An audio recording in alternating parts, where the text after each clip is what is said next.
And let's take a brief look at leadership styles. And like stages of team building, there are many models in this arena. This will give you an idea of some of the numerous basic concepts. And the question which comes up most in courses is, what is the best leadership style? And the answer is, there are no best one-for-all leadership techniques. What method you use is dependent upon a number of factors. So I'll give you a couple of pointers on how to select the best option at any particular point in time. Firstly, always remember that you are dealing with a whole lot of different personalities within your team. You've got left and right brain, you've got A and B personalities, and the rest, the whole spectrum. And the most appropriate method arises out of the situation. It incorporates the characteristics of employees in the task at hand. And this means that you're going to have to utilize a number of different styles. For example, you might find staff who are unqualified because they don't know how to do the job, they lack training, or they're not confident. And on the other hand, you might find staff with the necessary expertise, but they're reluctant. They're not given responsibility or recognition, there's no motivation, and the list goes on. And this is where your approach is very, very important.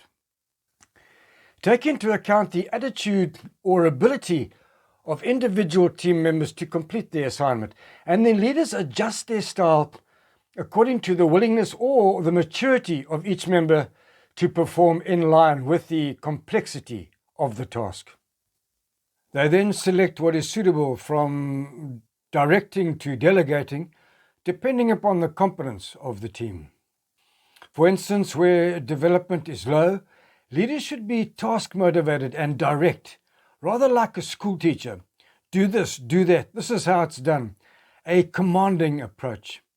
As maturity increases, they should be more relationship motivated and supportive. They give additional rein to the employees. How's it going? Do you need help? What do you think? And here you can use any of the collaborative styles, from coaching and democratic right through to transformational and servant leadership, and all depending upon your assessment of their experience and their reliability. Other situations also dictate. If there's a fire in the factory, don't call all the workers together and discuss this over a bottle of schnapps. You take charge immediately, regardless of their maturity, and act. And this is called autocratic leadership. Furthermore, as I've said before, there are various characters or varying characters in your team, and they're all going to require a slightly different touch, and you're going to have to gently, very gently, feel your way.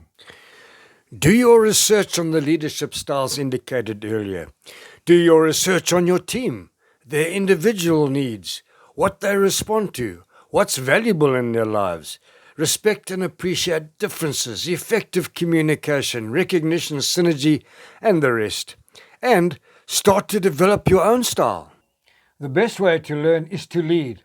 And always remember that your overriding consideration is that your task is to achieve the job, and not let your ego get in the way when dealing with difficult staff members. Development of your team is the first priority. Relationship building, raising self-confidence, encouragement, growth and achievement. These should all be factors dictating which particular style you use in leading.